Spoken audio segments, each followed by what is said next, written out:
Assalamu alaikum guys, my name is Dr. Huma Mahmood and I am the mentor for FCPS Radiology and I am currently doing my FCPS training at the KRL Hospital Islamabad. Now this FCPS Part 1 online course comes after the collaboration of StudyMate and the MedExam Expert. In this course जो हमारे chief mentor हैं वो हैं doctor Ahmad Hasan.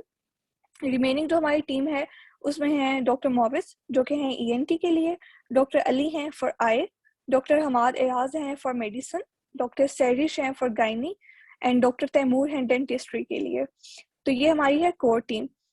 इसके अलावा अब मैं आपको बिफोर अपना टॉपिक स्टार्ट करने से पहले आपको रेडियोलॉजी की गाइडलाइंस जो है वो दूंगी. जैसे आप सबको पता है कि FCPS पार्ट 1 में 200 MCQs होते हैं, ठीक है. पेपर 1 होता है और पेपर 2. पेपर 1 की जेनेरिक प्रेप होती है वो सब स्पेशलिटी के लिए ऑलमोस्ट सेम होती है, लेकिन पेपर जो 2 होता है वो स्पेशलिटी रिलेटेड होता है. जस्ट लाइक अगर रेडियो का है तो वो रेडियो रिलेटेड क्वेश्चंस जो हैं वो पेपर 2 में ज़्यादा होंगे.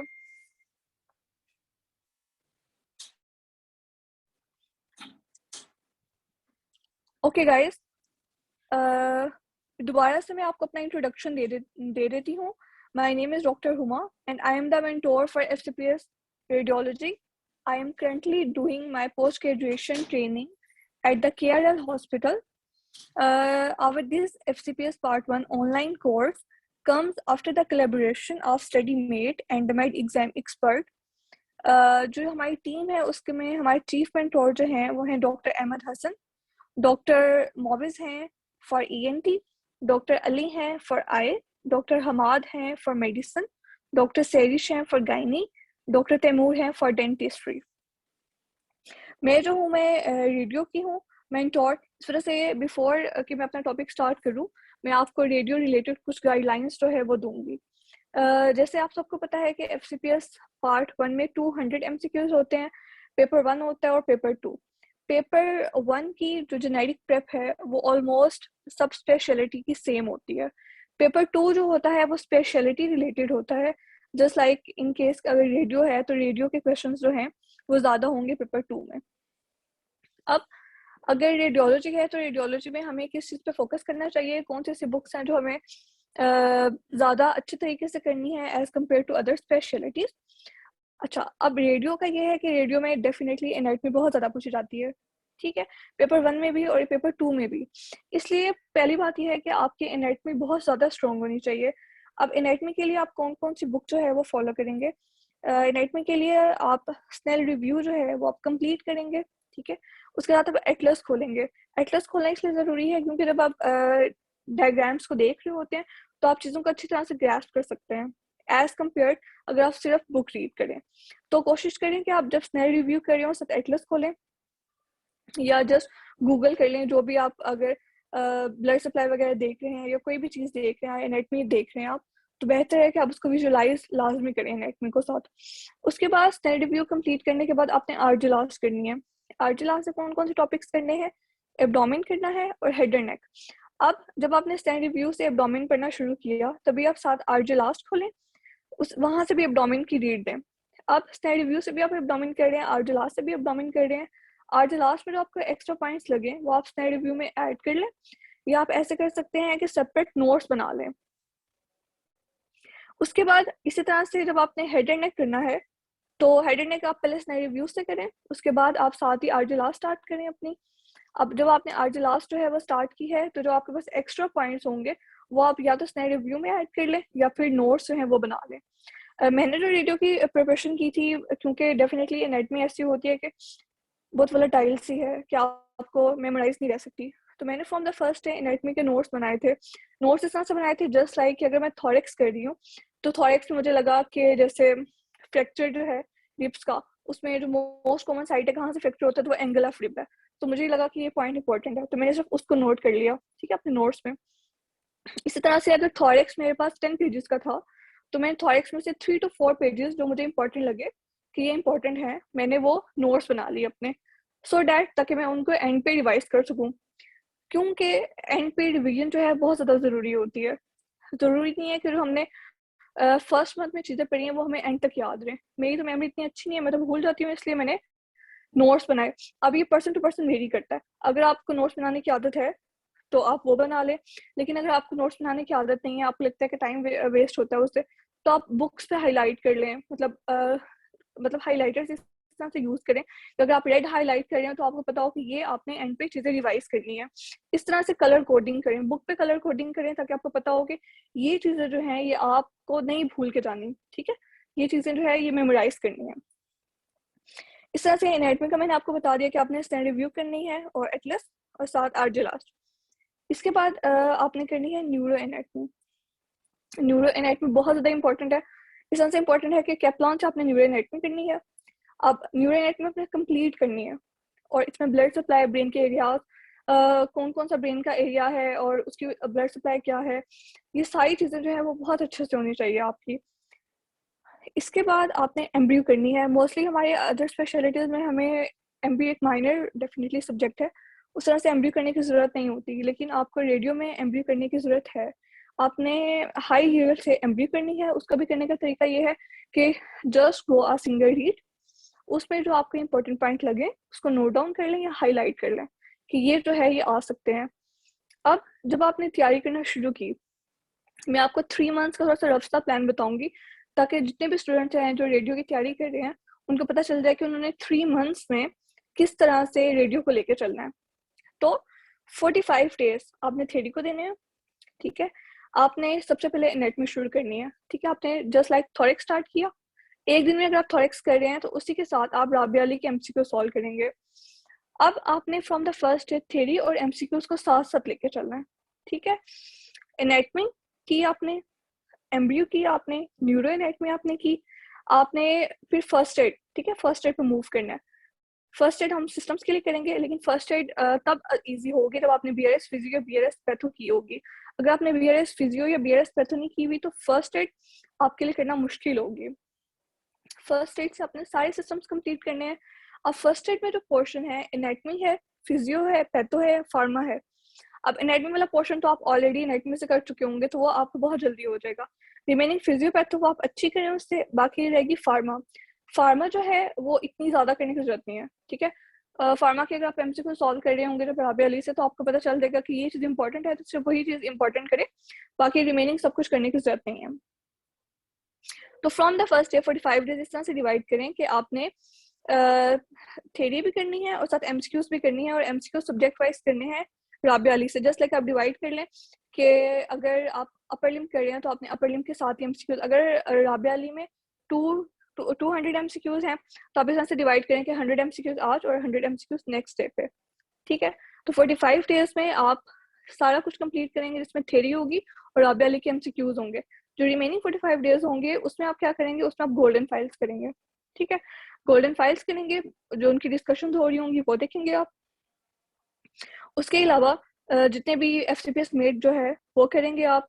प्रीवियस जितने भी चीज़ें जो हैं जो पूछी जा चुकी हैं जो कि गोल्डन फाइल्स में है वो आप फुल फ्लैश करें, ठीक है। उसके बाद आप 10 डेज या 10 to 5 डेज आप दे दें लास्ट वाले, जिसमें आप चीज़ें जो हैं जो आपने ऑलरेडी कर चुके हैं या जो चीज़ें भूल चुके हैं वो आप रिवाइज करें। ये जो चीज़ें लग रही हैं कि आपको वीक हैं, जो वीक पॉइंट्स हैं उन पे आप जो है वो ज़्यादा काम करें, ठीक है। अब हमारा जो है ऑनलाइन कोर्स, इसमें क्या है और ये ऑनलाइन कोर्स किस तरह से शुरू हुआ। अब जो ऑनलाइन कोर्स है इसमें हम क्या करते हैं कि सबसे पहले जब हमें स्टूडेंट को ज्वाइन करते हैं तो हम उनको एक स्केड्यूल प्रोवाइड करते हैं, ठीक है। उस स्केड्यूल वो इतना डिटेल स्केड्यूल है कि आपको पता होगा कि आज के दिन का आपका टारगेट क्या है। जस्ट लाइक कि आज हम सिस्टम्स कर रहे हैं, ठीक है।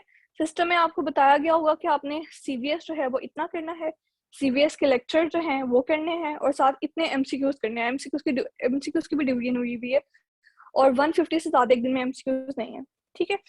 प्रॉपर स्केड्यूल जो है वो आपको मिलेगा 3 मंथ्स का। उसके बाद बुक्स को पढ़ना बहुत मुश्किल लगता है, ठीक है। तो बुक्स को कन्वर्ट कर दिया है in the form of lectures, वो आपको लेक्चर्स अवेलेबल होंगे। जस्ट लाइक अगर आपने फर्स्ट एड करनी है तो आप पहले लेक्चर सुने, then just go with a single read, ठीक है। लेक्चर्स इतने अच्छे हैं कि आपको सिर्फ एक सिंगल रीड की जरूरत पड़ेगी कि आपकी सारी चीज़ें जो लेक्चर्स में है वो आपको पता चल जाएगा, आपको मेमोराइज कर लेंगे और जस्ट गो थ्रू एक रीड दें और वो चीज़ें जो हैं वो आपकी अच्छी हो जाएंगी। इसके बाद लेक्चर्स में ये है कि जितने भी इम्पोर्टेंट एमसीक्यूज हैं जो कि पास्ट एमसीक्यूज आ चुके हैं, हर टॉपिक के साथ, ठीक है, हर जैसे जस्ट लाइक सीवीएस है, सीवीएस के मतलब हर जो टॉपिक आप पढ़ रहे हैं उसके साथ उसके पास एमसीक्यूज ये हैं कि ये वाले एमसीक्यूज प्रीवियस आ गए थे, ये वाले पॉइंट्स हैं, इन चीज़ों पे आपने ज़्यादा फोकस रखना है। और पार्ट 1 है भी ऐसा, ऐसा नहीं है कि आपने पूरी बुक पढ़ के गए और आपने पूरी बुक मेमोराइज करनी है, बिल्कुल भी नहीं। सीपीएसपी का एक स्पेसिफिक पूल है, ठीक है, एमसीक्यूज का। वो पूल आपको बहुत अच्छे से होना चाहिए कि आपको याद होनी चाहिए कि ये चीज़ें बार बार पूछी गई हैं, उन चीज़ों पे आपकी ग्रिप ज़्यादा होनी चाहिए, ठीक है, एज कम्पेयर आप उन चीज़ों पे फोकस कर रहे हो जो के पेपर में आती ही नहीं है। इसलिए आपकी इस तरह से ओरिएंटेशन होनी चाहिए फ्रॉम द फर्स्ट डे, आपको पता हो कि ये चीज़ें पेपर में पूछी गई हैं, ये चीज़ें आपको आनी चाहिए, और मतलब जो कुछ चीज़ें जो हैं वो आप स्किप कर सकते हैं और कुछ चीज़ें जो बिल्कुल भी स्किप नहीं कर सकते। इसके बाद हमारे पास बुक्स को कन्वर्ट हो गई in the form of lectures. अब हमारे पास एमसीक्यूज की डिस्कशन होती हैं, जस्ट लाइक जो डेली का टॉपिक है वो टेलीग्राम पे डिस्कस हो रहा होता है, और जो गोल्डन फाइल है वो फेसबुक पे डिस्कस हो रही होती हैं। इसके बाद हम एक मॉक एग्जाम जो है वो कंडक्ट करवाते हैं स्टूडेंट्स का, ठीक है। इस तरह से जो हमारा एफसीपीएस पार्ट 1 का ऑनलाइन कोर्स जो है वो चलता है। अब आज का जो मेरा वेबिनार है वो अबाउट पेरिकार्डियम है, ठीक है। तो द पेरिकार्डियम, अब हम अपना जो वेबिनार है वो प्रॉपर तरीके से स्टार्ट करते हैं। अच्छा, पेरिकार्डियम क्या है? पेरिकार्डियम, पेरिकार्डियम कहते हैं हार्ट की लेयर्स, ठीक है। ये देखें, ये सारी हैं हार्ट की लेयर्स जो कि हार्ट को सराउंड कर रही हैं पूरा का पूरा, और ब्लड वेसल्स को, ठीक है। अब ये देखें, सबसे आउटरमोस्ट है फाइब्रस पेरिकार्डियम, नजर आ रहा होगा आपको, ठीक है। ये सबसे है आउटरमोस्ट लेयर। इसके अंदर है सीरस पेरिकार्डियम, ठीक है। सीरस पेरिकार्डियम फर्दर डिवाइड होती है पेराइटल लेयर में और विसरल लेयर में, ठीक है। अब जो है फाइब्रस पेरिकार्डियम जो है ये आउटर मोस्ट लेयर है, ठीक है। ये आउटर मोस्ट लेयर है और सबसे स्ट्रॉन्ग लेयर है। अब फाइब्रस, इसका नेम इंडिकेट कर रहा है कि ये फाइबर से बनी हुई है, तो फाइबर से अगर ये बनी हुई है तो ये स्ट्रॉन्गेस्ट होगी, ठीक है। तो it is the outer most and it is the strongest layer. अब ये नीचे देखें, ये फाइब्रस पेरिकार्डियम नीचे से अटैच हो रही है डायफ्राम के साथ, ठीक है, और फ्रंट पे ये अटैच हो रही होती है स्टर्नम के साथ वाया स्टर्नो पेरिकार्डियल लिगामेंट। तो इस फाइब्रस पेरिकार्डियम की डिफरेंट अटैचमेंट होगी, एक नीचे डायफ्राम से और सामने स्टर्नम से। अब इसके नेक्स्ट लेयर है वो है सीरस पेरिकार्डियम, ठीक है। उसमें पेराइटल लेयर जो just below the fibrous pericardium होती है, ठीक है, लाइन कर रही होती है। अब यही पेराइटल लेयर ऊपर गई और रिफ्लेक्ट बैक होगी। अब इसके रिफ्लेक्शन से हमें मिल गई विसरल लेयर। अब एक एमसीक्यू बार बार पूछा जाता है कि एपिकार्डियम क्या है, एपिकार्डियम क्या है, अक्सर काफी पास्ट पेपर्स में ये रिपीट हुआ है। तो विसरल लेयर ही, इसी को ही एपिकार्डियम कहते हैं, ठीक है। और विसरल लेयर कैसे बनी थी? पेराइटल लेयर जब रिफ्लेक्ट बैक हुई तो इसने विसरल लेयर दे दी, जिसको हम एपिकार्डियम कहेंगे, ठीक हो गया। तो हमारे पास हो गया पेरिकार्डियम। पेरिकार्डियम क्या था? हार्ट की लेयर्स। फिर वो डिवाइड हुई इनटू फाइब्रस और इनटू सीरस। फाइब्रस क्या है? आउटरमोस्ट है, स्ट्रॉन्गेस्ट है, लिमिट मूवमेंट, ठीक है, क्योंकि इसकी डिफरेंट अटैचमेंट है, so it limits the movement of heart and it keeps the heart in place. अच्छा, फाइब्रस पेरिकार्डियम किससे सप्लाई होती है? Via phrenic nerve. अब phrenic just sound like fibrous, मतलब फाइब्रस फ्रेनिक, ठीक है। तो ये फाइब्रस जो है ये सप्लाई हो रही है फ्रेनिक से। अब नेक्स्ट है सीरस। सीरस को मैंने बताया था डिवाइड हो गया प्राइटल और विसरल में। प्राइटल जो है वो लाइन कर रही होती है फाइब्रस पेरिकार्डियम में, रिफ्लेक्ट करती है to form the visceral pericardium, और ये होती है सिंपल स्क्विमस एपिथेलियम की, ठीक है। उसके बाद है विसरल। विसरल को ही हम कहते हैं epicardium and it covers the heart, ठीक है, और ये सप्लाई होती है बाय वेगस नर्व। अब यहाँ पे दो चीजें इंपॉर्टेंट है। फाइब्रस किससे सप्लाई होती है? फाइब्रस सप्लाई होती है फ्रेनिक नर्व से, और विसरल सप्लाई होती है वया वेगस नर्व, ठीक है। फाइब्रस सप्लाई हुई फ्रेनिक नर्व से, विसरल सप्लाई हुई वेगस नर्व से। दोबारा बता दूं, पेरिकार्डियम क्या है? हार्ट की लेयर्स, ये सब लेयर्स आपको नजर आ रही हैं। इनमें जो आउटरमोस्ट है, स्ट्रॉन्गेस्ट है और हार्ट की मूवमेंट को लिमिट कर रही है by different attachments, it is fibrous pericardium. इससे नेक्स्ट है सीरस पेरिकार्डियम, जो कि फर्दर डिवाइड हो रही है into parietal layer and into visceral layer. Parietal layer line कर रही होती है फाइब्रस पेरिकार्डियम को, और विसरल लेयर जो है वो लाइन कर रही होती है हार्ट को। पैराइटल लेयर ही जब रिफ्लेक्ट बैक होगी तो ये दे देगी विसरल लेयर। विसरल लेयर को हम बोल देंगे एपिकार्डियम। अब पैराइटल और विसरल लेयर के दरमियान में हमारे पास पेरिकार्डियल कैविटी और पेरिकार्डियल फ्लूइड होता है, ठीक है। वो फ्रिक्शन से प्रिवेंट करता है ताकि जो हार्ट की मूवमेंट है वो उनमें कोई रिस्ट्रिक्शन नहीं हो, कोई फ्रिक्शन जो है बिटवीन द लेयर्स पैदा ना हो, ठीक है, ताकि हार्ट इजीली मूव कर सके। अब फाइब्रस जो है वो सप्लाई हो रही थी फेनिक्स से, और विसरल जो है वो सप्लाई हो रही है वाया वेगस नर्व। अच्छा, the pericardium is a fibroserous sac that encloses the heart and roots of the great blood vessels, जैसे कि मैं आपको ऑलरेडी बता चुकी हूँ। अब इसमें है fibrous pericardium. The fibrous pericardium is the fibrous part of the pericardial sac. As you all know कि fibrous है तो fibrous pericardium fibrous मतलब fiber से बनी होगी।